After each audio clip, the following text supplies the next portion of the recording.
Я прашу прабачэння. Я не магу ўявіць, як страшна гэта павінна было быць, сказаў я. Стэфані паціснула плечыма.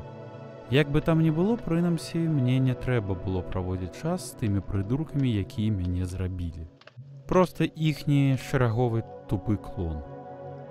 Я не мог заснуць у тую ноч. Я ўвесь час думаў пра горад. Можа, побач, а можа, яшчэ далей. Горад, дзе людзі галадалі 24 гадзіны. Горад, дзе хутка перастане хапаць ежы. Наступны дзень быў амаль такім жа. Мы са Стэфані паразмаўлялі і выпілі шмат кавы. Ніхто з нас, здавалася, не быў асабліва галодным. Мне не трэба было моцна думаць, чаму. Да поўначы мы са Стэфані стаялі ў пакоі і уважліва назіралі за дзвярыма.